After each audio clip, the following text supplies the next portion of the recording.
నమస్తే అండి, నేను మీ రామకృష్ణ హాన్. ఈరోజు కొల్లూరులో ఉన్నటువంటి కర్ణాటక స్టేట్లో ఉడిపికి దగ్గరలో ఉన్నటువంటి మూకాంబిక టెంపుల్ వచ్చానండి. ఇక్కడ రావడం నా జన్మజన్మల పుణ్యఫలం అండి. ఎందుకంటే స్థల పురాణం గొప్పది. మరి ఈ స్థల పురాణంలోనే నేను అడుగుపెట్టాను. ఎందుకంటే ఇక్కడ ఉన్నటువంటి శక్తులను కూడా సంగ్రహించవచ్చు. ముఖ్యంగా నేను ఎన్ని దేవాలయాలకు సందర్శన చేస్తానో అన్ని శక్తులు కూడా కట్టుకొని నేను మీ పేరులో ఉన్నటువంటి సంఖ్యాబలాన్ని కరెక్షన్ రూపంలో ఇస్తానండి. నేను స్వార్థం లేకుండా మంచి మనస్సుతో మిమ్మల్ని ఆశీర్వదిస్తాను, మీరు బాగుపడతారండి. మీ పేరులో ఉన్నటువంటి సంఖ్యాబలం మినిమం 270 డిగ్రీల నుండి 360 డిగ్రీల కోణంలో పేరు బలాన్ని పెంచుకొని 2500 ఫ్రీక్వెన్సీలో మీరు పేరు పెంచుకోండి.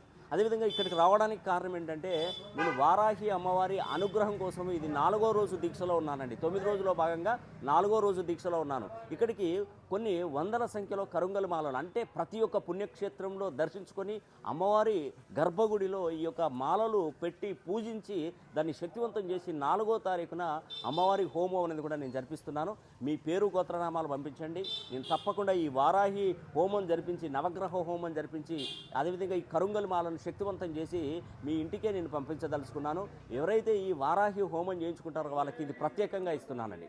కాబట్టి ఈ అవకాశాన్ని ప్రతి ఒక్కరు సద్వినియోగం చేసుకోండి. అదేవిధంగా మీ పేరు గోత్రనామాల మీద చేసినటువంటి వీడియో కూడా మీకు తప్పకుండా అందజేస్తాను. కాబట్టి ఇలాంటి అవకాశాలు మళ్ళీ మళ్ళీ రావండి. ఎందుకంటే ఈ సంవత్సరం 25వ తారీఖున అమావాస్య, 26వ తారీఖున వారాహి గుప్త నవరాత్రులు జరిగాయి.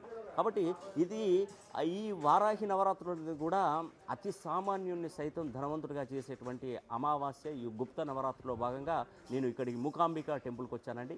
మరి ప్రతి ఒక్కరూ ఆ అమ్మవారి అనుగ్రహానికి పాత్రలు అవ్వాలని కూడా మనసా వాచ కర్మేన కోరుకుంటూ సెలవు తీసుకుంటున్నాను. సర్వే జనా